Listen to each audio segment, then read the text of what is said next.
इसके पहले हम लोग राष्ट्रपति पढ़ रहे थे, तो उसमें पढ़ा गया था कि राष्ट्रपति का निर्वाचन, राष्ट्रपति का कार्यकाल कितना होता है, यहाँ तक पढ़ा गया था अनुच्छेद 56 तक। आज हम लोग अनुच्छेद 57 से शुरू करते हैं।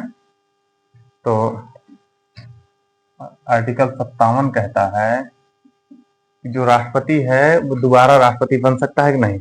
तो पुनर्निर्वाचन की पात्रता, पुनर्निर्वाचन की पात्रता। अब ये पुनर्निर्वाचन क्या है? पुनर्निर्वाचन का मतलब होता है कि फिर से कोई, जैसे कोई राष्ट्रपति बन चुका है, वो क्या दोबारा फिर से राष्ट्रपति बन सकता है? तो भारत का संविधान जो अनुच्छेद 57 है, ये राष्ट्रपति कोई कितनी बार बन सकता है इस मामले पे मौन है। मौन है मतलब कुछ कह नहीं रहा है। जबकि अमेरिका में राष्ट्रपति जो एक दो बार बन जाता है, वो तीसरी बार नहीं बन सकता। लेकिन भारत का जो राष्ट्रपति है कई बार बन सकता है। ठीक है, वो इस पे रोक नहीं लगाया है, मतलब संविधान मौन हो चुका है यहाँ पे। ये इसका मतलब हुआ। अब हमको ये जानना है कि लेकिन भारत में जो अभी मान्यता प्राप्त है वो 2 बार से ज्यादा अभी तक किसी को बनाया नहीं गया। लेकिन ये लिखा नहीं है कि 2 बार से ज्यादा नहीं बनेगा।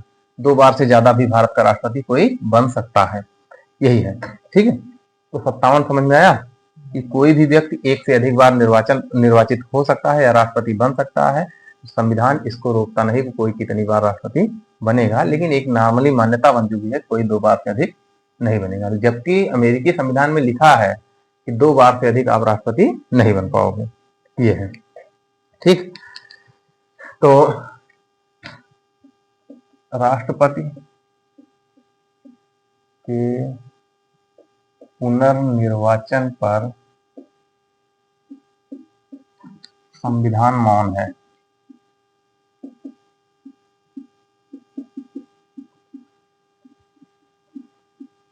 ठीक, इसका मतलब ये हुआ कोई कितनी भी बार राष्ट्रपति बन सकता है।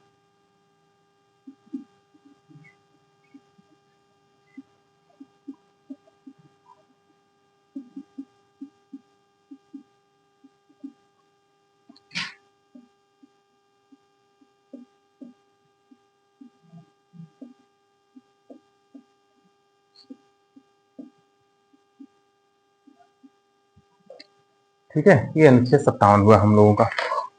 अब राष्ट्रपति का जो चुनाव होता है, उपराष्ट्रपति का या राष्ट्रपति का, इसको कौन कराता है?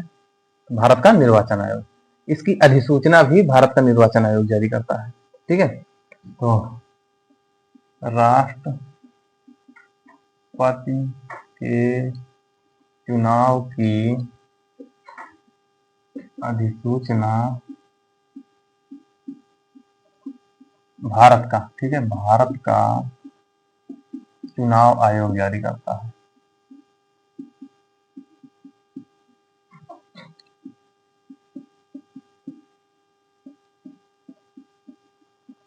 ये हुआ 57, इतना है। 58 पे आते हैं।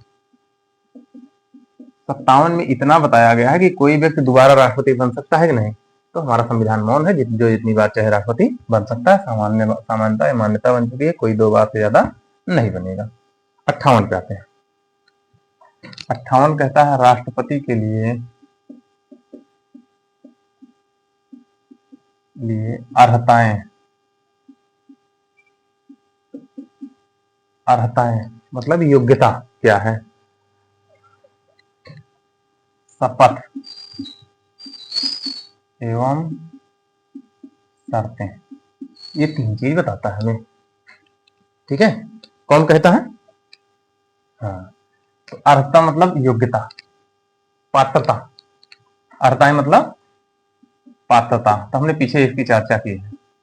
भारत का नागरिक हो,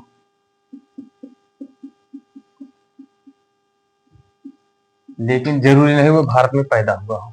जरूरी नहीं वो भारत में पैदा हो, उसके पास नागरिकता है तो वो भारत का राष्ट्रपति बन सकता है। जरूरी नहीं कि उसका जन्म भारत में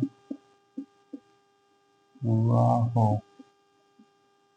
ठीक है, दूसरा, उम्र 35 वर्ष से कम ना हो।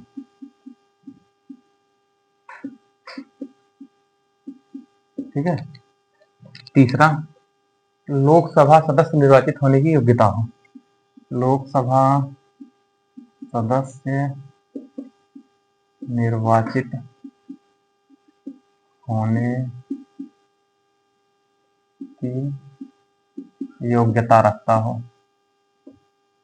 योग्यता रखता हो।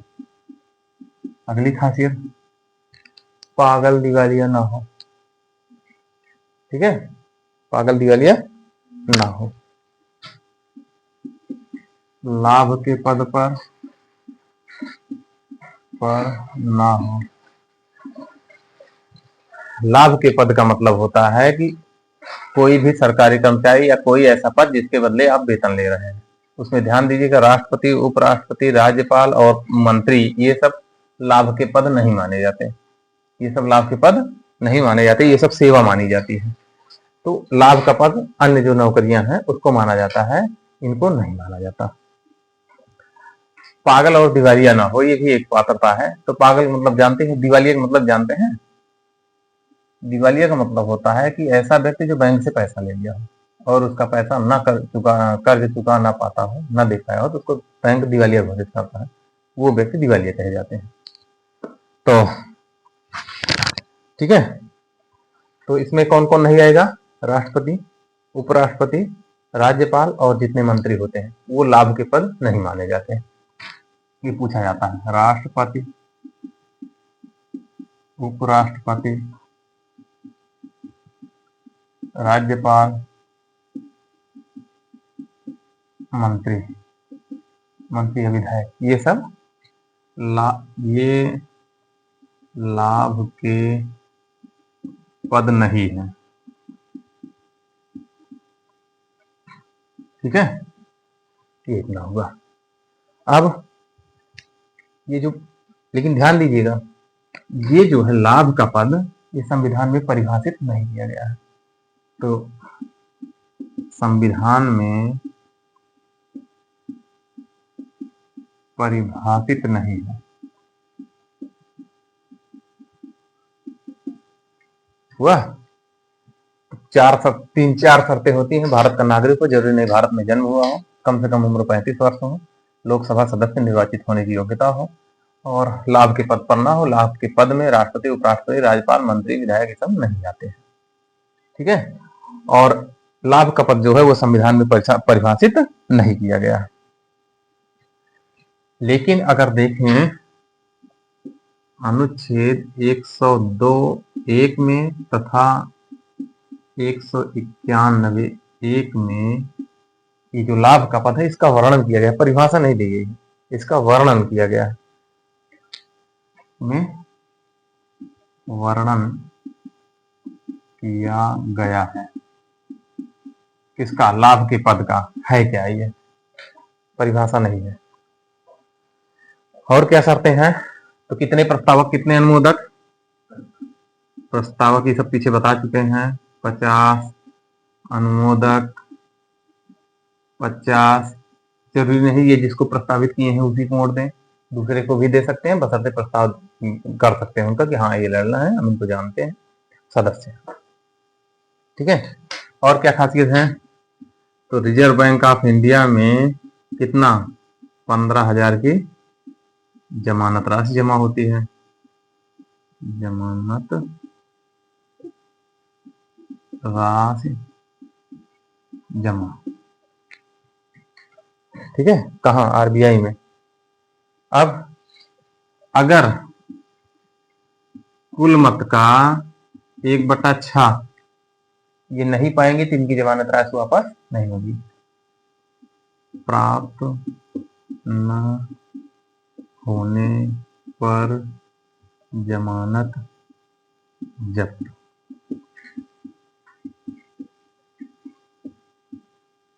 ठीक है, तो इसमें कई सारी कंडीशन बना। जैसे अपने यहाँ चुनाव हुआ था डीडीसी का, प्रत्याशी हो गए बहुत ज्यादा, तो विजयी प्रत्याशी की भी जमानत जब्त हुई थी। मतलब समझ रहे हैं? जैसे मान लीजिए 20,000 वोट है और 25-30 आदमी खड़े हो गए, सब 8-8, 7-7, 9-900 वोट पाया, ठीक है। और कोई पाया 2000 वोट या 1800 वोट पाके विजयी हो गया। अब जमानत राशि बचाने के लिए वोट कितना चाहिए? ये 20,000 का 1/3 करिए, लगभग 3300 वोट। तो जीत तो गया ही है, first past of the post मत चलता है, मतलब जितने हैं उनमें से जो एक मत पा जाएगा ज्यादा वही जीतेगा सामान्य निर्वाचन में। तो जीत तो गए, लेकिन जमानत उनकी भी जब्त है, समझ में आया? तो ऐसा होता है, जरूरी नहीं जमानत बच जाए। जमानत जब्त होने का मतलब है कि केवल ये जो 15,000 रुपए है ये आपके वापस नहीं, ठीक। ये इतने कम है, कोई लेने भी नहीं जाता है, वो ऐसे जमानत जब्त करवा लेता है, ठीक है, जाने दीजिए। तो कोई भी व्यक्ति अगर 1/6 वैध जितने मत पड़े हैं या वैध मत जो हैं उनके 1/6 नहीं प्राप्त करता है तो वो उसकी जमानत जब्त हो जाती है। अब ध्यान दीजिएगा कुछ चीजें। पहले क्या था, जो राष्ट्रपति का चुनाव होता था वो 42वें संविधान संशोधन द्वारा, 42वें संविधान संशोधन 1976 द्वारा ये निर्धारित किया गया, 76 द्वारा निर्धारित हुआ कि 1971 की जनसंख्या के आधार पर चुनाव होगा। जनसंख्या जो है वो चुनाव का आधार होगी, ठीक है। ये समझ में आया? तो जो ये चुनाव बने हैं, पद बने हैं, किसके आधार पर होंगे? 1971 जनसंख्या के। लेकिन एक संविधान संशोधन 84वां हुआ, 84वां हुआ है आपका 2001 में हुआ है। एक में ये कहता है कि जो ये निर्धारित जनसंख्या का आधार है ये 2001 कर दिया गया। इसके साथ तहत कब कर दिया गया? 2001, ठीक है, कर दिया गया, तथा कर दिया गया तथा 2026 तक निश्चित कर दिया गया।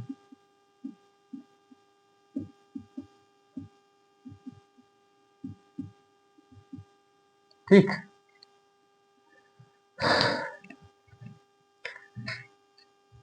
समझ में आया? पहले क्या था कि 1971 तक चुनाव होना था, 2001 में इसको परिवर्तित होना था, लेकिन 84वें संविधान संशोधन 2001 द्वारा इसको 2026 तक निर्धारित कर दिया कि इतनी सीटें रहेंगी, एक मत का, एक विधायक के मत का मूल्य इतना होगा, एक सांसद के मत का मूल्य इतना होगा। अब 2026 के बाद जो जनगणना होगी उसके बाद इनकी सीटों का बदलाव होगा, सबका मत मूल्य बदलेगा, क्षेत्र बदलेगा, परिसीमन होगा, बहुत सारी कंडीशन होगा। इसका केवल मतलब समझ में आए, अभी जो राष्ट्रपति चुनाव होता है वो कौन सी जनसंख्या का आधार है? 71 की जनसंख्या का। आज भी 71 है, पहले 2001 तक था, लेकिन 84वें संविधान संशोधन 2001 द्वारा इसको बढ़ा के कब कर दी? 26 तक ऐसे ही रहेगा 71 के आधार पर। समझ में आ रहा है? ये 2001 इसको भूल जाइए, ये केवल संशोधन 2001 में हुआ है। हाँ, यही आधारवा को बढ़ा के कहां तक किया गया है? 26 तक। तो कंफ्यूज आइएगा मत कि नहीं 2001 हो गया है, आधार 1971 ही है, बस 2026 तक वैसे कर दिया गया, बढ़ा दिया गया उसको। समझ में आया इतना? ये कहा था राष्ट्रपति के लिए अर्हता हो गई, ठीक है, शर्तें हो गई। शर्तें आते हैं,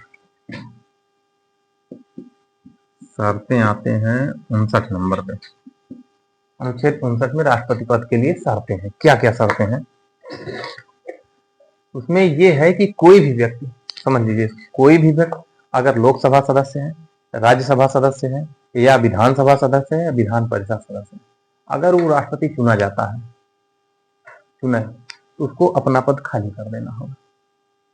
चाहे जहां का सदस्य होगा, अगर वो राष्ट्रपति बनता है तो शपथ लेते समय उसको खाली कर देता है, नहीं तो वो खुद खाली हो जाएगा, ठीक है। दूसरा ये सब में रहेगा, लाभ के पद पर ना हो तो ये है। अब जो राष्ट्रपति बन गया उसको राष्ट्रपति भवन मिलता है, बिना किराया दिए एक भवन मिलता है वहां, वो मिल जाएगा। और इसको कुछ निर्धारित वेतन भत्ते मिलते हैं, जो वर्तमान में 5 लाख रुपए महीना है, और टैक्स फ्री होता है, ये टैक्स फ्री होता है। और एक खासियत है, कोई भी व्यक्ति राष्ट्रपति है तो राष्ट्रपति जब पद पर जब तक है उसके दौरान उसके वेतन भत्ते कुछ भी कम नहीं किए जा सकते। ये इसकी शर्तें हैं। सब समझ में आई। पहली शर्त क्या है, वो चाहे लोकसभा सदस्य हो, चाहे राज्यसभा विधानसभा सदस्य हो, चाहे राज्यसभा सदस्य हो, चाहे विधान परिषद सदस्य हो, अगर राष्ट्रपति चुना जाता है तो उसे यहाँ की पद छोड़ना होगा। पहला क्लियर हुआ। दूसरा, लाभ के पद पर ना हो। तीसरा, वह संसद द्वारा निर्धारित वेतन भत्ते प्राप्त करेगा। वह निःशुल्क बिना किराए के मकान प्राप्त करेगा। और अंतिम है कि जो उसका वेतन भत्ता है वो उसके कार्यकाल के दौरान कम नहीं किए जा सकेंगे। ये 4-5 शर्तें बनती हैं 59 के तहत। ठीक, अब इसको लिखिए। कोई व्यक्ति जो लोकसभा या राज्यसभा या विधानसभा या विधान परिषद सदस्य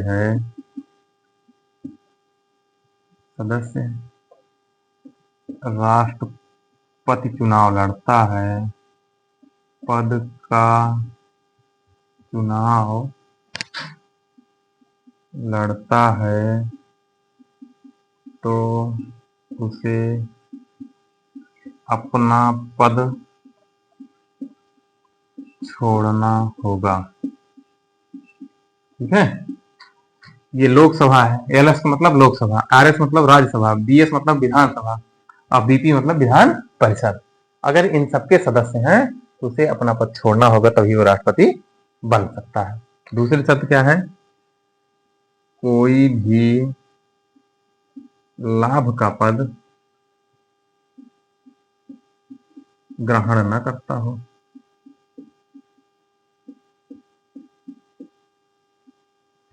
दो हो गई शर्तें। तीसरी,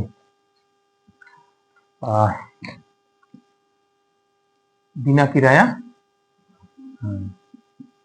बिना किराए का राष्ट्रपति भवन मिलता है।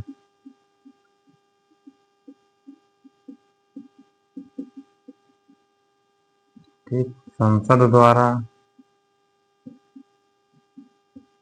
निर्धारित वेतन भत्ते प्राप्त करेगा।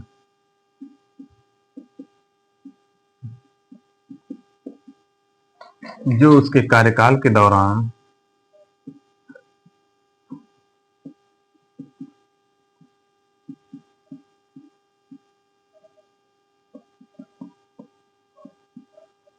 कम नहीं किए जा सकेंगे। ये हुई राष्ट्रपति की शर्तें। हो गया, ऊपर मिटा दें।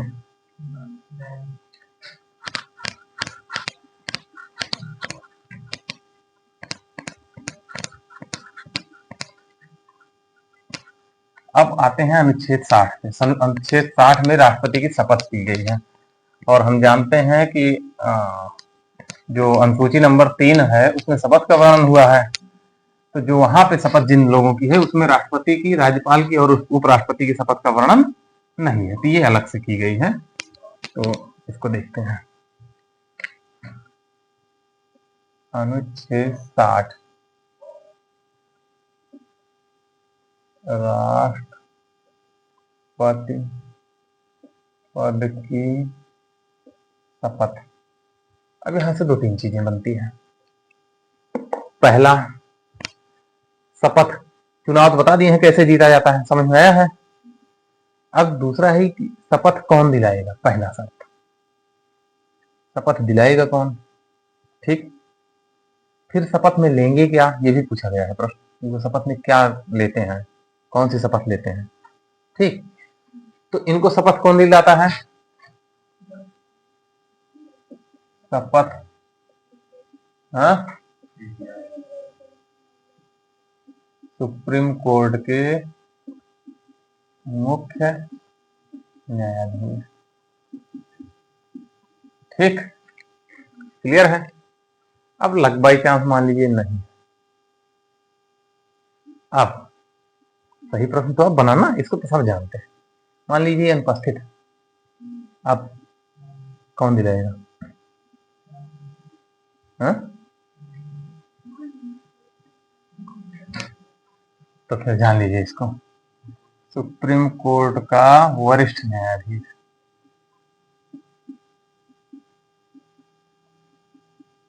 और हमने वरिष्ठ का मतलब समझाया है। कौन वरिष्ठ? जिसकी उम्र 25 साल की, जिसकी उम्र 50 साल की, जिसका कार्यकाल 15 साल 20 साल, जिसका कार्यकाल ज्यादा होगा वो वरिष्ठ होता है ना। तो जो वरिष्ठ होगा वो दिलाएगा। अब वरिष्ठ कभी खत्म नहीं होंगे सुप्रीम कोर्ट में, कोई ना कोई तो रहेगा, तो वरिष्ठ व्यक्ति दिला देगा इनको शपथ। ठीक है। तो जो राष्ट्रपति है वो अपने कर्तव्यों के निर्वहन के लिए कुछ शपथ लेता है। 2-3 पॉइंट बताते हैं, वो पूछे जाते हैं इस वजह से। इतना पॉइंट क्लियर हुआ। एक पॉइंट और है, मान लीजिए किसी कारणवश राष्ट्रपति नहीं है, जब बीच में होता है, अभी तो यहाँ पहले शपथ दिला दिया जाए। जब राष्ट्रपति नहीं है, जैसे राष्ट्रपति कहीं बाहर गया है या बीमार है या अपना काम नहीं कर पा रहा है, तो कौन काम करता है? उपराष्ट्रपति करेगा। जब उपराष्ट्रपति करेगा तब भी वो इसी क्रम में शपथ लेगा। जब वो अस्थायी रूप से काम करने आएगा राष्ट्रपति का, तो पहले इनसे शपथ लेने के बाद ही राष्ट्रपति के रूप में काम करेगा। हाँ, ये भी जानिए। यही बता रहे हैं, जैसे कोई चुन उठा तब तो ठीक है, नहीं चुना गया है तब भी कोई बन रहा है, तो पहले शपथ लेगा इनके सम्मुख। और जब शपथ लेगा तो ये सारी शर्तें उसके साथ लागू हो जाएंगी। वो उसको वही वेतन भत्ते मिलेंगे, सारी चीजें वही राष्ट्रपति वाली मिलनी शुरू हो जाएंगी। ठीक। अब देखते हैं इसमें क्या है। तो शपथ में क्या है? श्रद्धापूर्वक राष्ट्रपति पद का पालन करूंगा। इसमें जानते हो क्या पूछता है? दूसरी लाइन जो है वो पूछता है। क्यों पूछता है? इनकी और उनकी मुख्य न्यायाधीश दोनों की लगभग मिलती जुलती रहती है, बड़ा कंफ्यूजन होता है दोनों को। राष्ट्रपति की, तो राष्ट्रपति की मुख्य न्यायाधीश की शपथ एकदम एक ही जैसी हो जाती है। थोड़ा सा अंतर है, वही देखिए। पहला समझ में आया? दूसरा है संविधान और विधि का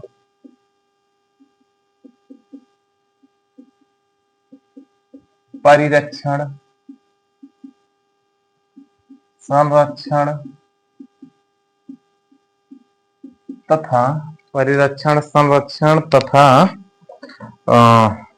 प्रतिरक्षण तथा प्रतिरक्षण करूंगा। तीन शब्द हैं इसमें, आगे पीछे हो सकते हैं, उससे दिक्कत नहीं है। परिरक्षण, प्रतिरक्षण और संरक्षण करूंगा। ठीक। तीसरा पॉइंट जो वो लेते हैं कि भारतीय जनता की सेवा और कल्याण में निरत रहूंगा, लगा रहूंगा। भारतीय जनता और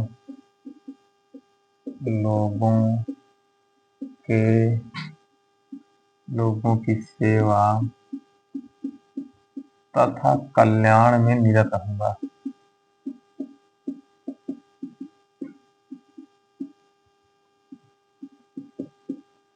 निरत रहूंगा, ये होती है इनकी शपथ। ठीक। शपथ इतना मामला समझ में आया। एक पॉइंट वही ध्यान दीजिएगा कि अगर कोई दूसरा भी राष्ट्रपति के रूप में कार्य करता है तो वो ये सारी शपथ लेगा, इनके वेतन भत्ते लेगा, सारी सुविधाएं इनकी लेगा। ये अनुच्छेद 60 हुआ। ये अनुसूची नंबर 3 में जो शपथ का वर्णन है वहां पे ये नहीं है, इसको अलग से है। अब आते हैं अनुच्छेद 61।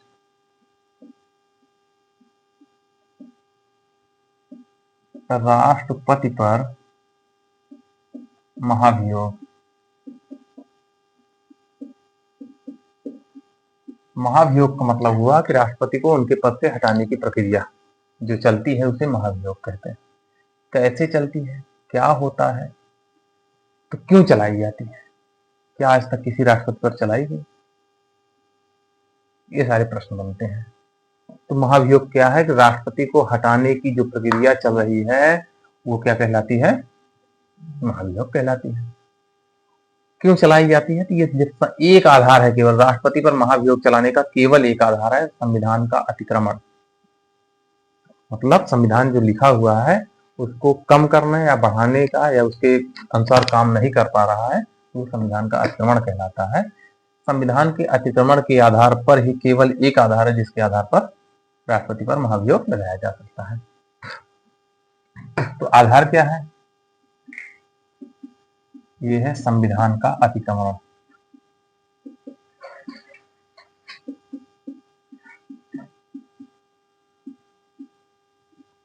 ठीक, कौन लगा सकता है?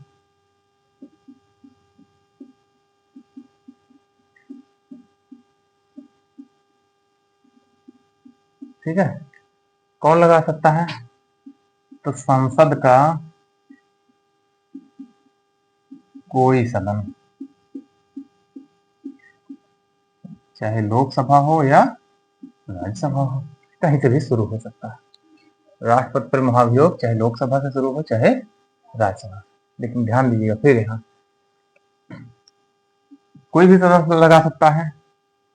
फिर अगला, लेकिन क्या करना होगा? 14 दिन पूर्व सूचना देकर।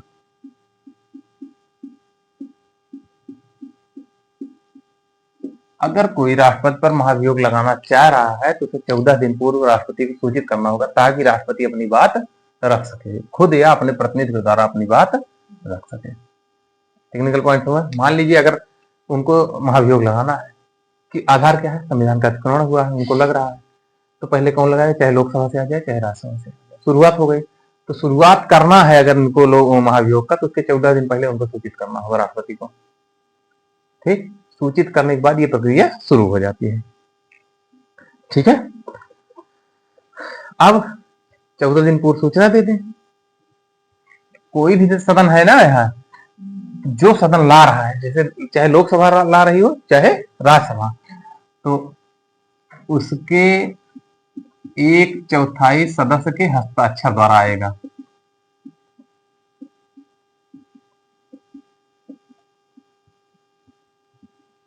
समझे? अगर राष्ट्रपति पर महाभियोग लाना है तो क्या करना होगा? पहले तो कोई भी सदन हो सकता है, चाहे लोकसभा हो चाहे, लेकिन मान लीजिए लोकसभा है या राज्यसभा है, तो जो सदस्य हैं उसकी 1/4 जितने हैं, 250 हैं, 200 हैं, तो 1/4 मतलब 50।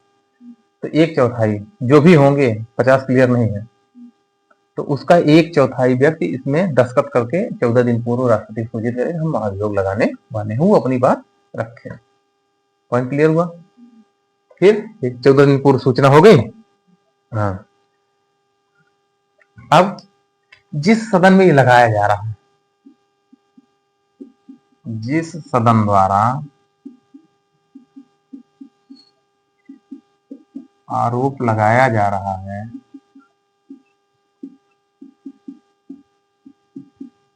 तो जान लीजिए एक ये कि साधारण बहुमत से नहीं लगता, विशेष बहुमत चलता है।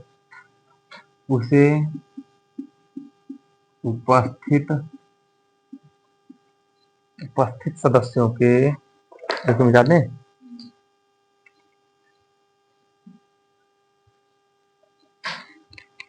टेक्निकली है थोड़ा सा, इसको यहां समझना पड़ेगा। 2-3 चीजें हैं। उसे कुल सदस्यों के विशेष बहुमत या 2/3 बहुमत से पास करके दूसरे सदन भेजना होगा।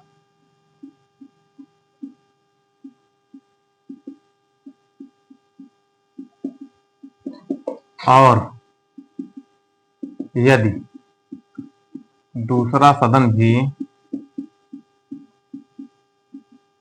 2/3 बहुमत से पास कर दे, तो 2/3 बहुमत से पास कर दे तो राष्ट्रपति पद मुक्त हो जाता है। दोनों को विशेष बहुमत चाहिए, कुल सदस्यों का।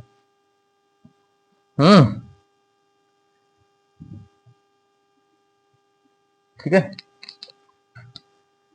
इतना हुआ, जैसे यहाँ आरोप लगाया गया, ध्यान दीजिए 14 दिन पूर्व सूचित किया गया, राष्ट्रपति अपना अपनी बात रखेगा भाई, दूसरे सदन में अपनी बात रखेगा, लेकिन फिर भी अगर पास कर दिया गया तो जिस दिन पास होगा उसी दिन राष्ट्रपति पदमुक्त हो जाएगा।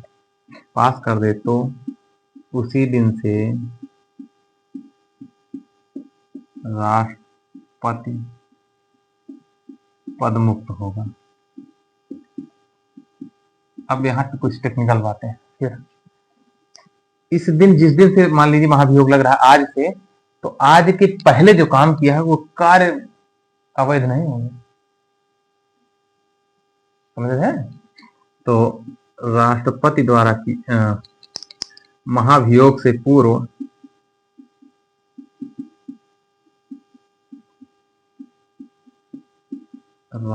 राष्ट्रपति द्वारा किए गए कार्य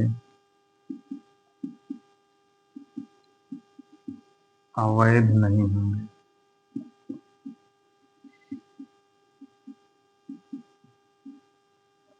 क्यों होगा? यहां तक समझ में आया? अब जैसे राष्ट्रपति का चुनाव हो रहा था, उसमें कौन कौन निर्वाचक मंडल हो रहा था ना, उसी तरह कौन हटाएगा इनको? महाभियोग आ रहा है तो कौन लगा सकता है? सब। ठीक है, तो महाभियोग में शामिल सदस्य और नहीं शामिल,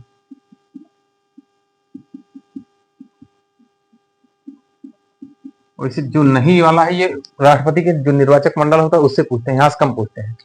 तो यहाँ कौन कौन शामिल होता है? तो लोकसभा के सभी सदस्य हैं। कौन से? सभी सदस्य। इसका मतलब निर्वाचित और मनोनीत दोनों। इसका मतलब समझ रहे हैं? कुछ लोग चुनाव द्वारा आते हैं और कुछ लोग को राष्ट्रपति मनोनीत कर देता है। तो राष्ट्रपति के चुनाव में मनोनीत सदस्य नहीं शामिल होते थे चुनाव में, लेकिन हटाने में शामिल हो रहे हैं। समझ में आ रहा है? इसी तरह राज्यसभा में भी, राज्यसभा के सभी सदस्य मतलब निर्वाचित और, अब ध्यान दीजिए,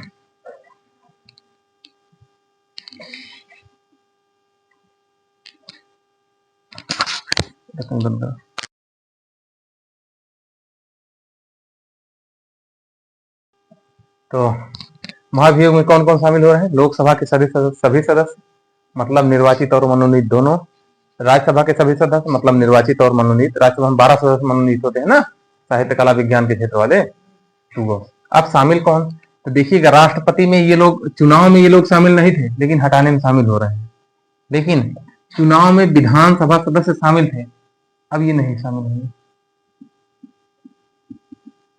चुनाव में विधानसभा के निर्वाचित सदस्य शामिल हो रहे थे ना, हटाने में नहीं शामिल होंगे।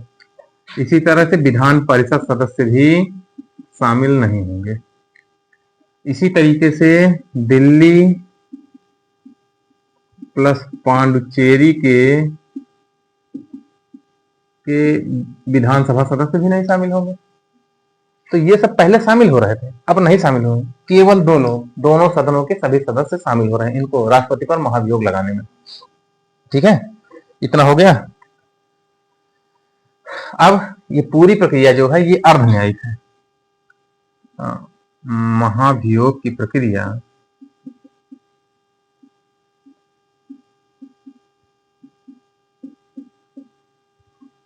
अर्ध न्यायिक है।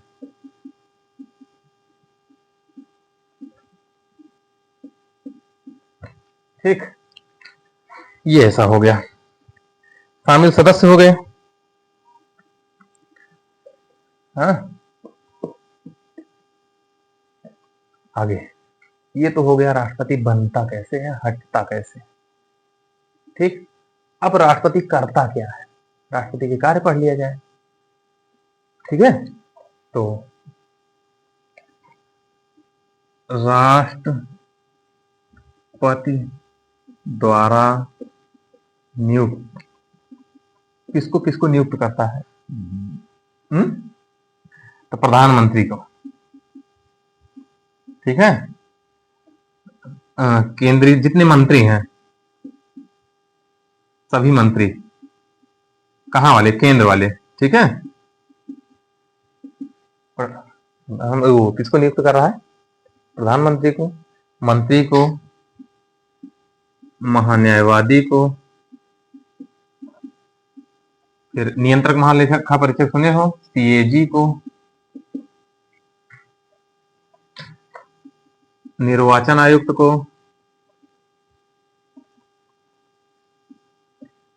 ठीक, यूपीएससी आयोग के सदस्य को,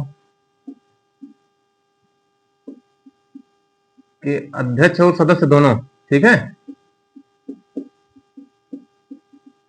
यूपीएससी मतलब संघ लोक सेवा आयोग, जो केंद्रीय लोक सेवा आयोग है, उसके अध्यक्ष और सदस्य की नियुक्ति कौन करेगा? राष्ट्रपति करेगा। और वित्त आयोग को, और राज्यपाल को, उपराज्यपाल को या प्रशासक को, नियुक्तियां राष्ट्रपति का, ठीक है। हाँ, एक चीज और छूट रहा है plus supreme court, high court के न्यायाधीश की,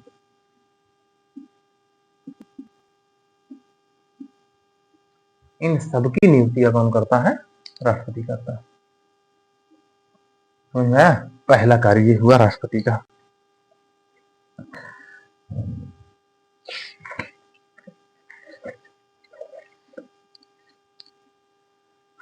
अब ऊपर मिटा दें।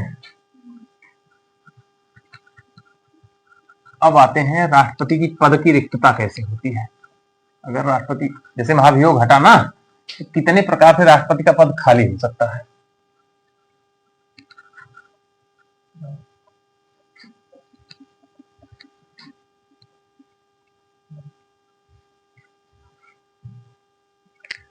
तो राष्ट्रपति के पद की रिक्तता, पहला समझिए, एक तो 5 साल पूरा हो गया तो उसका पद रिक्त हो गया, ठीक। दूसरा, उसकी मृत्यु हो सकती है। तीसरा, वो त्याग पत्र दे सकता है, ठीक है। तो पहला 5 साल पूरा हो गया तो ऑटोमेटिक हट जाता है, नया आ जाएगा। दूसरा, बीमार हो, मृत्यु हो गई तब भी हट जाएगा। लेकिन त्याग पत्र दे रहा है तो किसको देगा? उपराष्ट्रपति को देता है। त्याग पत्र देगा तो किसको? उपराष्ट्रपति को। एक प्रक्रिया ये पढ़े, इसके द्वारा भी हटा सकते हैं, ठीक है। एक प्रक्रिया, अगर निर्वाचन अगर उनका अवैध घोषित हो जाए तो न्यायालय द्वारा हट सकते हैं। अगर पद ग्रहण करते समय वो जो योग्यता है, अर्हता है, वो नहीं है तब भी हट सकते हैं। ये 5-6 प्रक्रिया है। ये यहां तक समझ में आया। लेकिन ध्यान दीजिए, कुछ बातें हैं वो टेक्निकली है। जैसे राष्ट्रपति निर्वाचन हुआ आज, 1 साल बाद पद से हटा दिया गया, तो अगला राष्ट्रपति जो चुना जाएगा वो कितने दिन काम करेगा? जो बचा हुआ कार्यकाल है कि पूरे कार्यकाल के लिए, मतलब 5 वर्ष के लिए। क्या हर राष्ट्रपति 5 वर्ष कार्यकाल कर सकता है? मान लीजिए अगला राष्ट्रपति चुनाव नहीं हुआ, तब क्या होगा, है ना। तो राष्ट्रपति का पद 6 माह से ज्यादा खाली नहीं होना चाहिए। तो यहाँ टेक्निकली चीजें हैं कि अगर तो राष्ट्रपति का पद खाली है तो 6 माह के भीतर चुनाव हो जाना चाहिए। और जो राष्ट्रपति नया चुना जाएगा वो पूरे कार्यकाल के लिए होगा, ना कि बचे कार्यकाल के लिए। अपने पंचायत में जो होता है वो बचे कार्यकाल के लिए होता है, शेष कार्यकाल के लिए। लेकिन 1 साल से कम शेष कार्यकाल है तो वो भी नहीं होता। लेकिन वो राष्ट्रपति पद जो है उसमें जो नया निर्वाचित होगा वो पूरे कार्यकाल के लिए होगा। पहला, अगर मान लीजिए किसी राष्ट्रपति का 5 वर्ष पूरा हो चुका है और उसके उत्तराधिकारी का चुनाव नहीं हो पाया है, अगर उसके उत्तराधिकारी का चुनाव नहीं हो पाया है तो वह आगे भी कार्य करता रहेगा।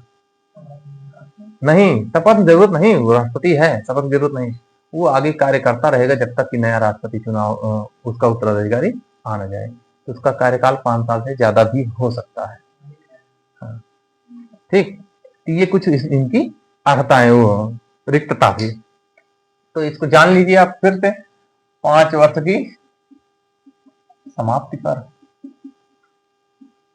एक प्रश्न और पूछा जाता है कि राष्ट्रपति का कार्यकाल कब शुरू होता है? चुनाव के दिन से, कि निर्वाचित होने के दिन से, कि शपथ के दिन से? तो उसका कार्य कब शुरू होता है? शपथ के दिन से ना। तो 5 वर्ष की समाप्ति पर, मृत्यु हो जाने पर,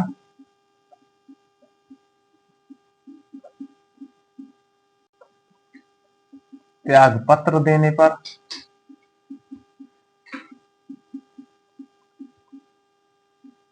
उपराष्ट्रपति को, अगर राष्ट्रपति त्याग पत्र देगा किसको? उपराष्ट्रपति को। अगला, महाभियोग प्रक्रिया द्वारा।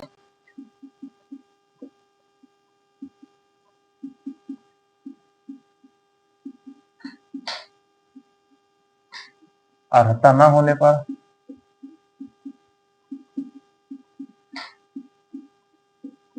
और निर्वाचन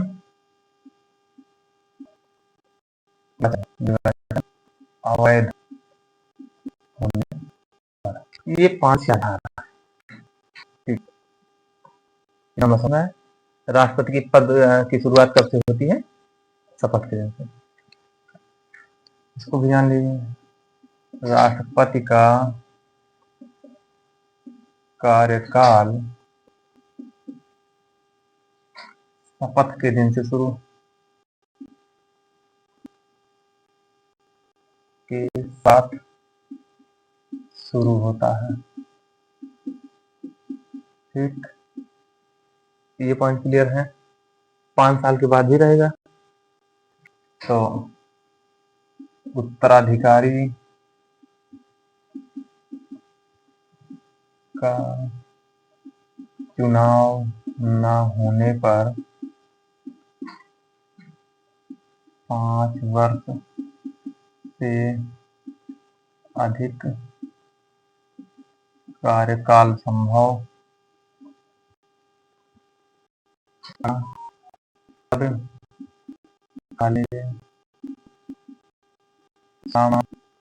के भीतर की बात ये नहीं है, खाली ही नहीं होगा, केवल वही मृत्यु हो जाने पर 6 महीने के अंदर हो जाना चाहिए। हाँ, और वैसे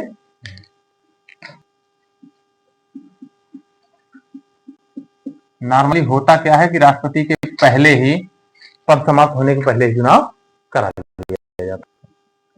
ये कुछ आधार थे। यहाँ पे है, देखिए, निर्वाचन अगर अवैध घोषित हो गया तो राष्ट्रपति पद से हट रहा है, लेकिन उसके द्वारा किए गए कार्य अवैध नहीं होते हैं, ये पीछे वाला बता चुके हैं। अब यहां से आगे देखिए, मान लीजिए राष्ट्रपति का पद खाली हो गया, क्या हुआ? नहीं, किसी तरीके से राष्ट्रपति का पद बीच में खाली हुआ, तो कौन काम करेगा?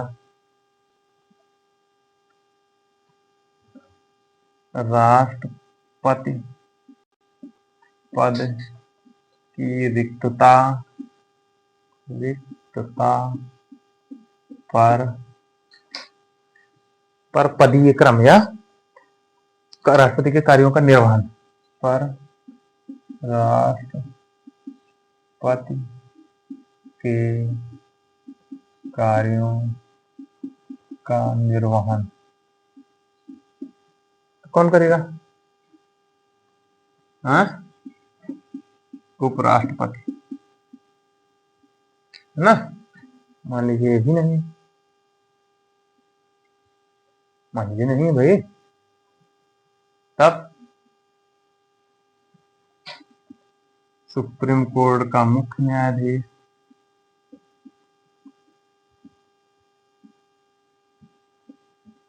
वो भी नहीं है, हाँ, वरिष्ठ हो जाएगा। तो उसके आगे कर दीजिएगा सुप्रीम कोर्ट का वरिष्ठ न्यायाधीश।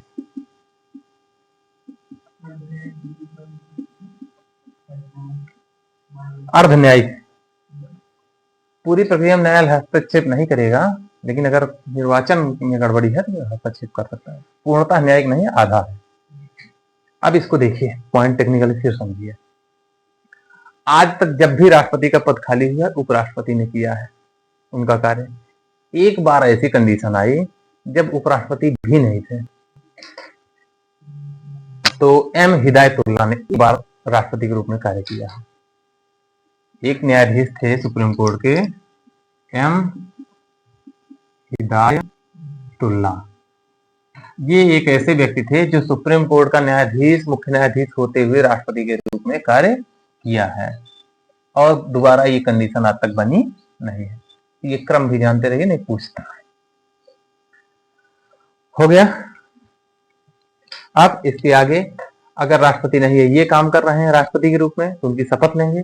जो वेतन भत्ते, जो सुविधाएं इनको मिल रही हैं, वो इनको, शक्तियां इनके पास हैं, वो इनको मिलेंगी। सारी सुविधाएं, सारी शक्तियां किसको प्राप्त हो जाएंगी? उपराष्ट्रपति को।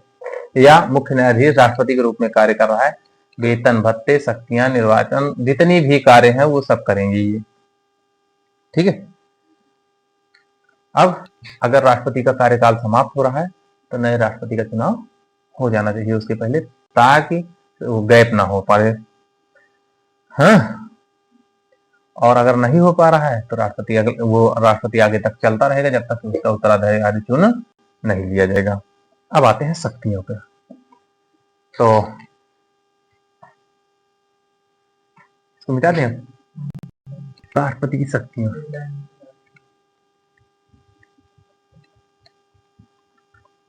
अब इसमें कुछ चीजें और हैं, अभी थोड़ा बाद में बताएंगे। जैसे राष्ट्रपति प्रधानमंत्री की नियुक्ति कर सकता है, हटा भी सकता है, लेकिन कंडीशन बनेगी वहां पे, इनको वहां पे बहुमत कम हो तब हटा सकता है। महान्यायवादी को राष्ट्रपति हटा सकता है। मंत्री राष्ट्रपति के प्रसाद पर्यंत रहते हैं। प्रसाद पर्यंत का मतलब होता है जब तक हमारा आशीर्वाद आपको प्राप्त है आप बने रहेंगे, हमारा आशीर्वाद हटा तो हट जाएंगे। लेकिन मुख्यतः मंत्रियों पे इनका आशीर्वाद नहीं होता, पीएम का ज्यादा होता है। ये कहेंगे तब हटा देगा। महान्यायवादी राष्ट्रपति के प्रसाद पर्यंत होता है। सीएजी राष्ट्रपति नियुक्ति करता है। निर्वाचन आयोग यही नियुक्त करता है। यूपीएससी आयोग यही करते हैं। वित्त आयोग यही, राज्यपाल, उपराज्यपाल, इन सबको यही नियुक्त करते हैं। लेकिन वही राज्यपाल, उपराज्यपाल जो केंद्र शासित प्रदेश होते हैं वहां उपराज्यपाल, और कहीं कहीं उनको प्रशासक का नाम दिया गया है ना। लेकिन ध्यान दीजिएगा, जो महान्यायवादी है ये प्रसाद पर्यंत होता है, लेकिन ये सब नहीं होते। इनको हटाने के लिए महाभियोग जैसी प्रक्रिया की आवश्यकता होती है। उसको महाभियोग कहे नहीं कह सकते हो। कारण यह है कि जब राष्ट्रपति पर महाभियोग लग रहा है उसमें राष्ट्रपति के हस्ताक्षर की आवश्यकता नहीं है। लेकिन जब अन्य किसी पर महाभियोग प्रक्रिया लगेगी तो वहां राष्ट्रपति के हस्ताक्षर की जरूरत होगी, तो उसको महाभियोग नहीं मान सकते। लेकिन प्रश्न ये पूछा गया किसके ऊपर महाभियोग नहीं लगता, नहीं लगाया जा सकता, तो वो महान्यायवादी होता है। इन सबको हटाना है तो महाभियोग जैसी प्रक्रिया चलानी होगी। जो जैसा होगा, न्यायाधीश को हटाना है, महाभियोग जैसी प्रक्रिया चलानी होगी। अब इसका साक्षात उदाहरण अभी देखिए, दिल्ली में एक वर्मा जी हैं, उनके घर पे नोटों की गड्डी मिल गई है। हाँ, आग लग गई तो नोटों की गड्डी मिली है, तो उनको महाभियोग जैसी प्रक्रिया शुरू हो गई। तो ये सारी चीजें हैं। अब इनके कार्य को देखते हैं, राष्ट्रपति के कार्य को। तो शक्तियों पे आते हैं, तो कार्यकारी शक्तियां। राष्ट्रपति की कार्यकारी शक्तियां।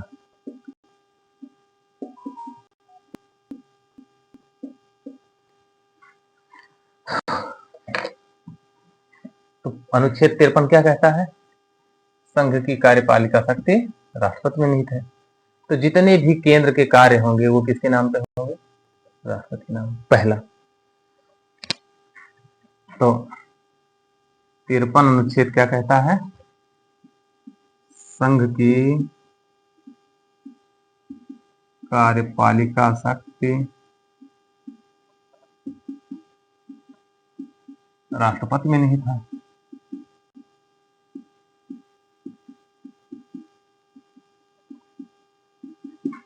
ठीक, लेकिन ये भी कहा गया है कि राष्ट्रपति स्वयं काम करेगा या अपने अधीनस्थ अधिकारियों के माध्यम से।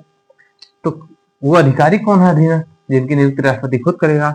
अनुच्छेद 74 पे आ जाइए। अनुच्छेद 74 कहता है कि प्रधानमंत्री और मंत्रियों की नियुक्ति कौन करेगा? राष्ट्रपति करेगा। तो यहाँ पे है, राष्ट्रपति को मंत्रणा या सलाह देने के लिए एक मंत्रिपरिषद होगी।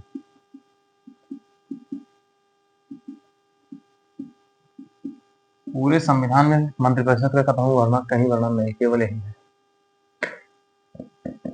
तुम राष्ट्रपति को सलाह देने के लिए मंत्रिपरिषद होगी। मंत्रिपरिषद में कौन होगा? प्रधानमंत्री, मंत्री होंगे। इनकी नियुक्ति कौन करेगा? राष्ट्रपति करेगा। अब सरकार या केंद्र के जितने कार्य होते हैं किसके नाम पे किए जाएंगे? राष्ट्रपति। तो सरकार संबंधी सभी कार्य राष्ट्रपति के नाम पर होंगे।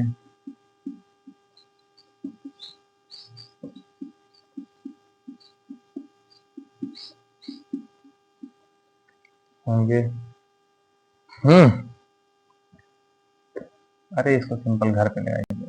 बाबा बोलते हैं ना, बाबा समझ लीजिए राष्ट्रपति है, पिताजी समझ लीजिए प्रधानमंत्री है, हम लोग सदस्य हैं। बड़े लड़के जो है बड़े बड़े वो मंत्री हो गए।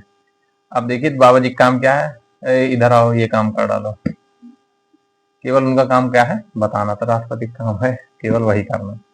उनकी अंतिम अनुमति उन्हीं की आवश्यक होती है कि ये काम कर लें, तो अनुमति हो गई। सारे कार्य कौन कर रहा है? प्रधानमंत्री कर रहा है ना। तो वो निर्धारित करते हैं कि तुम ही करोगे, आज से सारा कार्य तुम ही। तो ये मंत्रिपरिषद जो है इसमें कौन होगा? राष्ट्रपति, वो प्रधानमंत्री होंगे और मंत्री। उनकी नियुक्ति कौन करेगा? राष्ट्रपति करेगा। ठीक है, इतना हो गया। एक राज्य परिषद की स्थापना होगी। राष्ट्रपति राज्य परिषद की स्थापना करेगा। ये क्यों? ये इसलिए जैसे दो राज्य या दो तीन राज्य या केंद्र राज्य के बीच कोई मामला गड़बड़ हो गया है, डिस्प्यूट हो गया है, किसी बात को लेकर तनाव हो गया है, ये उनको खत्म करने के लिए मध्यम मार्ग निकाल सके और समन्वय स्थापित कर सके कि दोनों आसानी से चल सके। कुछ कानूनों को लेकर केंद्र दूसरा बनाए, राज्य दूसरा बनाए रखा है। कुछ बातों को लेकर तनाव हो सकता है, तो उनको समन्वित करने के लिए ये व्यवस्था की गई है। ठीक, तो या कहीं राज्य बहुत परेशान है, कुछ कार्य नहीं कर पा रहा है, तो केंद्र उसका सहयोग करे ताकि उसका व्यापार उद्योग धंधे बढ़े, वो आर्थिक प्रगति करे। ये सारे कार्य कौन करेगा? मंत्रिपरिषद, राज्य परिषद करती है। हाँ, अगला जो राष्ट्रपति है, राष्ट्रपति एसटी जानते हो? एसटी क्षेत्रों का प्रशासन करता है।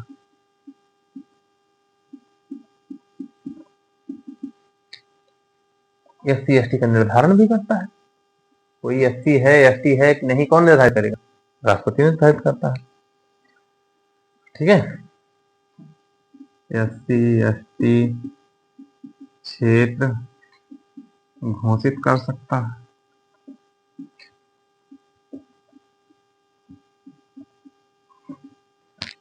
फिर वित्त आयोग का गठन करता है। वित्त आयोग का गठन करता है। कब करता है? प्रत्येक 5 वर्ष पे करता है। पूछेगा कितने सदस्य? जितने समय कार्यकाल है उतना सदस्य, 5 सदस्य, एक अध्यक्ष 4 सदस्य, 5 वर्ष का कार्य होता है। क्या काम है इनका? तो जो विभिन्न प्रकार के कर हैं उनमें राज्यों का हिस्सा निर्धारित करने के लिए वित्त आयोग का गठन किया जाता है। जिसका केंद्रीय कर राज्य कर लगा रहे हैं, केंद्रीय करों में राज्यों का हिस्सा जो होता है उसी के निर्धारण के लिए वित्त आयोग का गठन किया जाता है। मामला समझ में आया?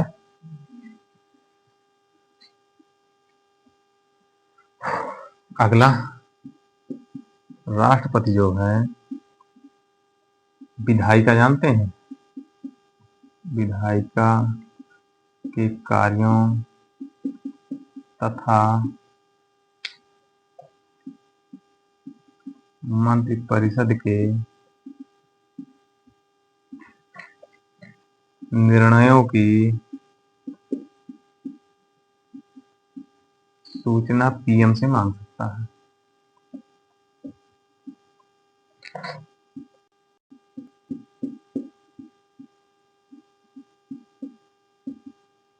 ये कुछ कार्य बनते हैं। ठीक। इसमें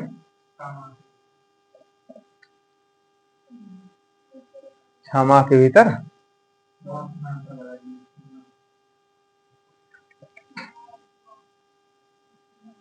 भीतर चुनाव हो जाना चाहिए, चुनाव हो जाना चाहिए।